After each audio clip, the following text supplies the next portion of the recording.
Selamat sore. Assalamualaikum warahmatullahi wabarakatuh. Hari ini kita akan lanjut kepada tutorial kedua mengenai software eTapes, ya. Integrated Building Design Software keluaran CSI.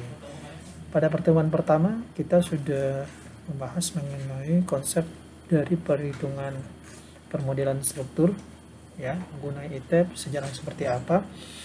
Kemudian untuk tutorial yang kedua ini kita akan membahas secara umum mengenai menu dan fungsi, ya, pada program eTapes, dimana kita langsung saja kira-kira apa yang terpampang pada layar saat ini adalah bentuk awal kita membuka eTapes, ya, dimana di sini kita bisa mengklik, ya, untuk model baru ataupun yang tadi existing dari file, ya, file yang sudah kita buat.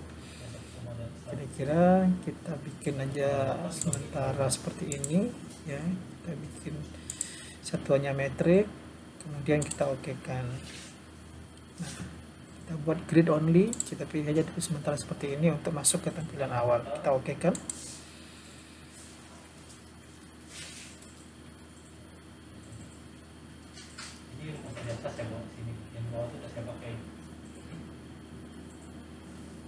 Nah, kira-kira tampilan awalnya seperti ini, ya. Ini gridnya belum kita atur. Ini masih jarak antar kolom masih 8, panjang lebar balok 8, ya, dengan arah sumbu X dan sumbu Y. Di sini kita belum membahas bagaimana cara inputting dari data dan properties, tapi kita akan mempelajari apa yang namanya tools yang ada pada display saat ini. Di secara umum untuk tahap ini kita memperkenalkan dulu, ya, ini file ini untuk membuka new model, ya, kalau kita ingin membuat model yang baru. Kemudian kalau ada data existing yang sudah kita save, kita bisa buka open. Kemudian untuk save, ya, ini untuk import dan exportnya. Di sini file pun bisa kita import dari contohnya AutoCAD, ya, atau program-program sejenis lain yang bisa kita import ke dalamnya. Kemudian kita bisa juga print grafik, ya, print grafik atau create report.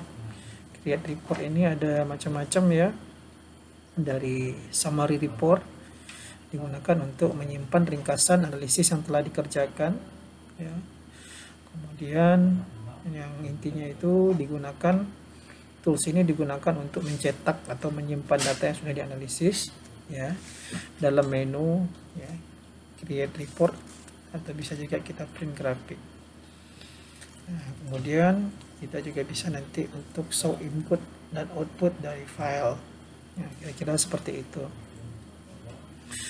Kemudian untuk yang kedua kita masuk kepada tools yang namanya edit, ya. Edit ini macam-macam, ya, ada di sini edit story and grid system, ya. Jadi di sini untuk mengedit grid, ya, edit story digunakan untuk mengedit grid dari arah Z, ya.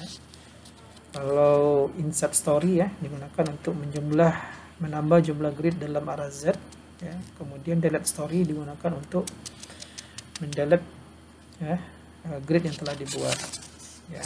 Jadi macam-macam.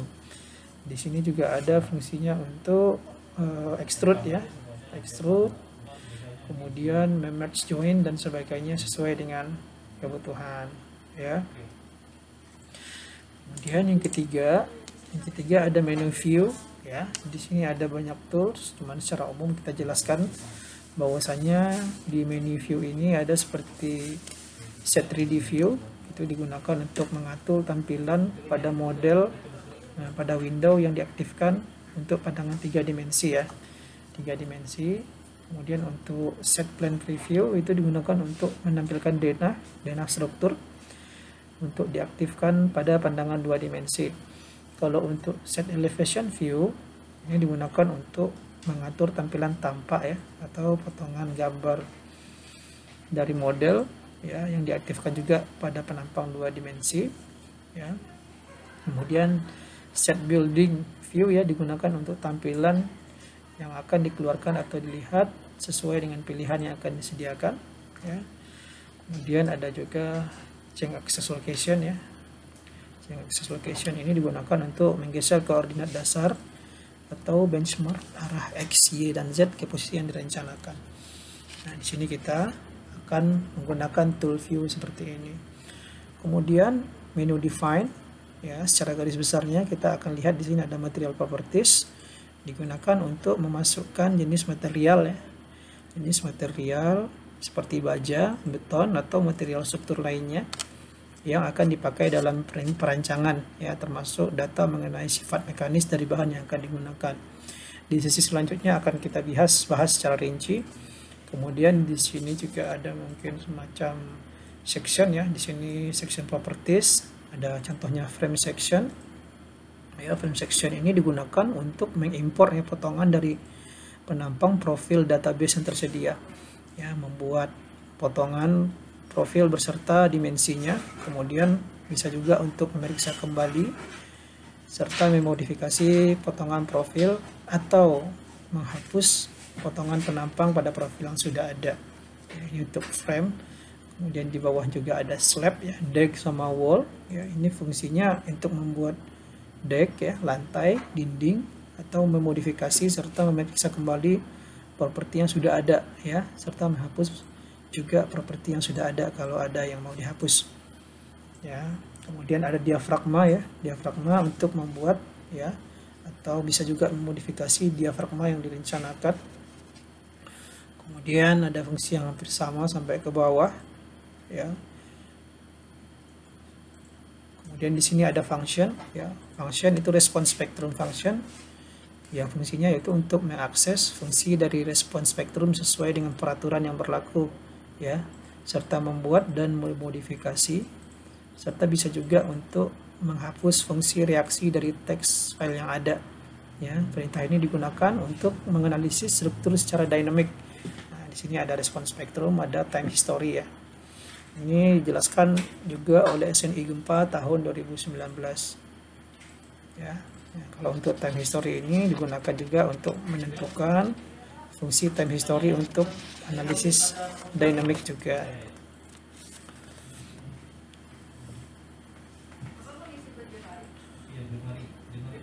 Ya, kemudian load combination ya, static load case ya. Load case ini digunakan untuk menentukan jenis pembebanan yang akan bekerja pada struktur ya.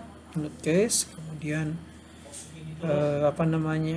load combination ya. Load combination ini digunakan untuk membuat tipe kombinasi pembebanan yang direncanakan ya. Kemudian mass source ya, mass source adalah untuk menentukan atau memodifikasi massa yang akan direncanakan pada model. Di sini juga bisa kita hitung juga P delta ya, dari struktur yang akan kita modelkan. Selanjutnya kita masuk ke tool selanjutnya ya, draw ya, dalam artian kita menggambar ya. Ini juga seperti bisa kita lakukan select object ya, untuk memilih objek yang akan diinginkan ya. Kemudian reshape object juga bisa digunakan untuk memindahkan objek yang diinginkan yang sudah dibuat ya. Kemudian draw join object ya. Draw join object ini mempunyai berbagai fungsi ya. Nah, di sini bisa juga untuk membuat draw line ya. Draw line itu untuk mengambil frame yang direncanakan. Caranya yaitu untuk menghidupkan perintah draw lines, kemudian klik kiri mouse ya, lalu lepaskan. Kira-kira seperti itu prosedurnya. Kemudian untuk create grid line ya, atau region ya, juga membuat frame yang direncanakan ya. Cuman toolsnya berbeda. Kemudian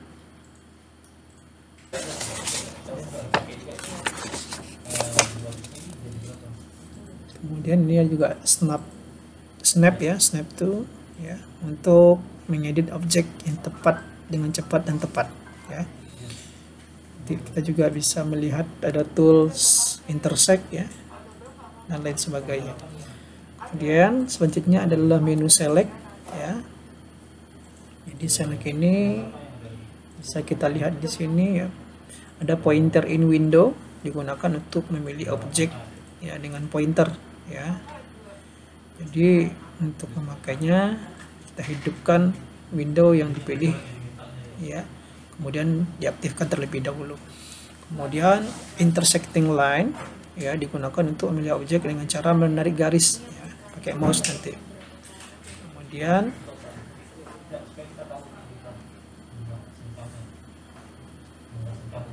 sini ada apa namanya, frame section juga ya. Ya, di frame section ini untuk apa namanya, untuk memilih objek yang berbentuk frame saja.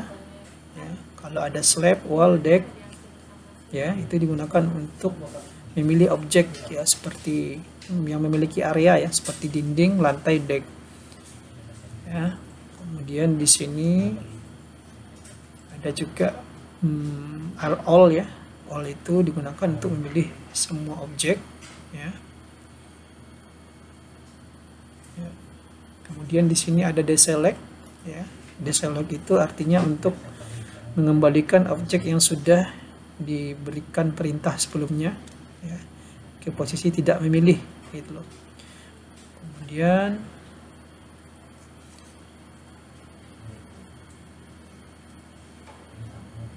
di sini ada get preview selection ya, get preview selectionnya untuk mengembalikan atau mengulang objek yang telah dipilih ya. Namun di sini telah diedit ya dengan perintah deselect atau clear selection. Kemudian yang terakhir atau clear selection adalah untuk mengembalikan objek dari perintah select ya menjadi tidak memilih sama sekali.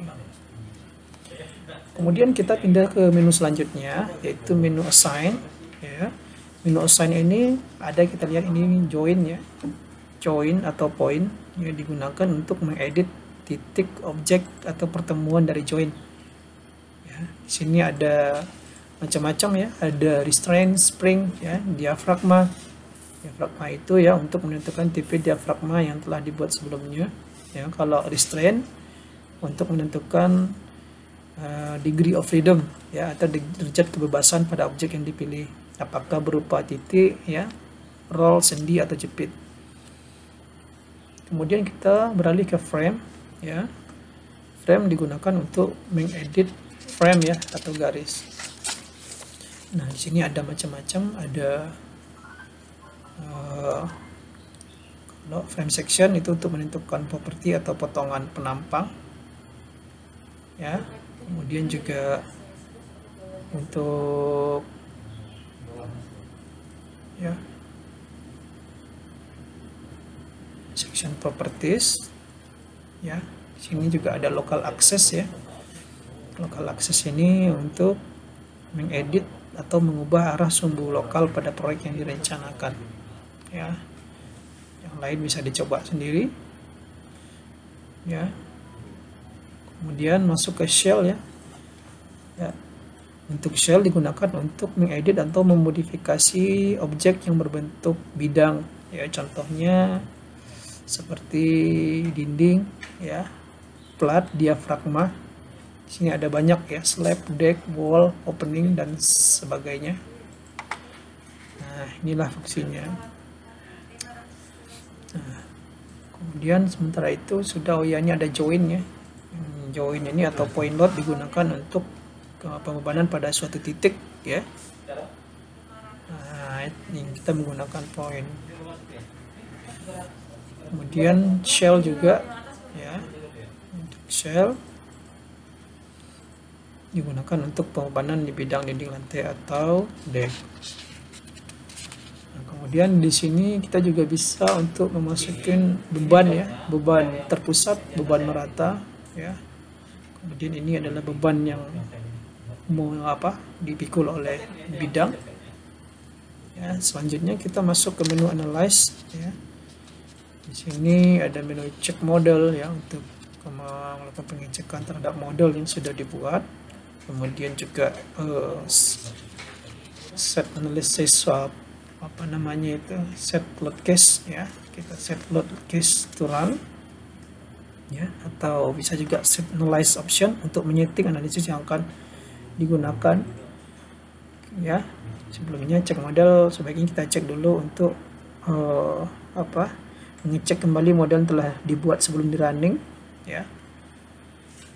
Kemudian di sini kita bisa boleh langsung melakukan running analysis ya, untuk menjalankan analisis pada model yang direncanakan. Kemudian di sebelahnya ada tools display ya. Display ini ya, di sini ada show under form shape, digunakan untuk menampilkan model yang pada bentuk yang reguler ya atau beraturan. Ya, di sini ada load assign ya. Ini untuk beban yang ada pada join ya, sambungan ya, seperti frame juga, dan pada shell atau pada bidang ya. Kemudian juga ada yang namanya show deform shape ya. Show deform shape ini digunakan untuk menampilkan model pada yang tidak beraturan ya. Kemudian bisa juga show mode shape ya, untuk yang menampilkan model yang dipilih ya. Kemudian untuk force and stress diagram itu kita bisa untuk menampilkan gaya-gaya yang terjadi ya. Kalau untuk spring itu pada pondasi biasanya, kalau untuk frame, pier, spindle digunakan untuk gaya-gaya pada frame ya. Kemudian kita juga ada fungsi di sini yang bisa dicek juga ya, response spectrum ya, untuk gempa dynamic, static pushover analysis curve ya, untuk analisis pushover. Kemudian setelah itu kita bisa tampilkan tabel yang akan kita lihat ya, output yang telah disediakan. Kemudian kita masuk ke menu desain ya. Pada program ini menu desain seperti seal ya, steel frame design, ini ada menunya ya. Steel frame design kita buka. Nah, di sini ada yang steel ya, select design combination ya, atau select design combo ya, untuk mengaktifkan kombinasi pembebanan. Kemudian perlu kita lakukan start design and check ya. Start design and check ini untuk memeriksa struktur yang telah dianalisis ya di menu design. Kemudian di sini juga ada concrete ya, frame design. Concrete frame design ini ada yang select design based on combination ya, digunakan untuk mengaktifkan kombinasi pembebanan yang telah dibuat ya. Di sini juga kita bisa melihat untuk di start design and check untuk konkret ya, untuk betonnya ya. Kemudian begitu juga untuk composite ya, beam, composite column, ini juga untuk steel joist design ya, dan lain sebagainya. Kemudian kita akan masuk kepada menu detailing ya. Menu detailing ini reference ya, untuk bisa dilakukan cek satu-satu untuk beam, steel, rebar, dan sebagainya. Kemudian option ya, di sini display unit ya. Kalau display unit itu kita bisa melihat satuan dari unit yang akan kita hitung, seperti struktur area, itu unit labelnya adalah meter squares, angle ya, atau sudut dalam degree ya. Kalau length itu milimeter, displacement ataupun seperti translasi ya, itu dalam milimeter, dan lain sebagainya. Ini bisa kita edit di bagian bawah ya, sudut bawah untuk unitnya ya. Kita bisa menyesuaikan dengan apa yang akan kita butuhkan untuk perhitungan. Kemudian di option pun juga akan terlihat nanti konkret ya, bisa dilihat reinforce bar size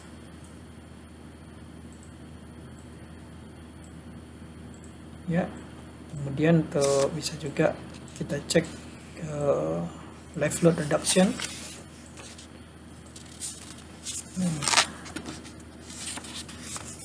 Kemudian di sini untuk grafik reference-nya ada banyak ya, macam-macam yang bisa kita lihat di sini. Kemudian juga ada yang color ya.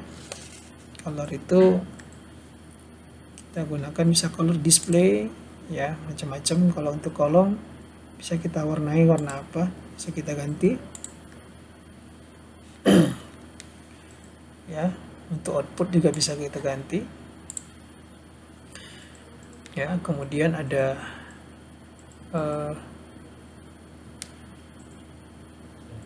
ya, ini untuk menunjukkan frame location pada posisi lokal, ya.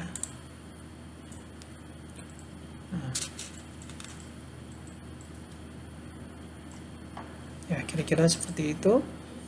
Secara garis besar di sini ada juga tools ya untuk mempermudah teman-teman. Seperti di sini ada untuk merefresh window, ya. Kemudian di sini untuk zoom, untuk restore view, ya. Ini untuk mereview previews ya, zoom. Ini untuk memperbesar, memperkecil. Ini untuk memindahkan bidang. Ini untuk 3D, tampilan 3D-nya. Ini untuk denahnya. Ini untuk potongan ya. Ini untuk denahnya per elevasi ya. Kemudian ini untuk perspektif. Ya, ini untuk memindahkan dari lantai 1 ke atasnya dan sebaliknya dan lain sebagainya ya. Ini untuk kita mengetahui nanti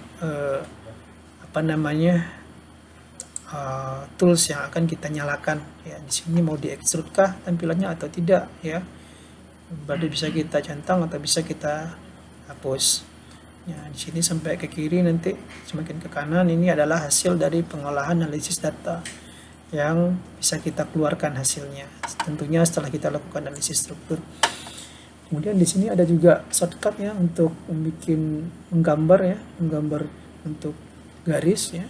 Kemudian macam-macam ini untuk quick draw kolom ya. Kemudian juga secondary-nya. Kemudian ini untuk menggambar bidang ya, rektangular. Kemudian ini untuk plan 3D, ini untuk memilih semuanya. Kemudian ini untuk unclear ya. Kemudian untuk snap grid intersect yang tadi sudah kita bicarakan ya. Kemudian di sini digunakan untuk mengubah satuan yang akan kita gunakan untuk menganalisis strukturnya ya. Untuk kali ini mungkin itu dulu yang bisa kita pelajari.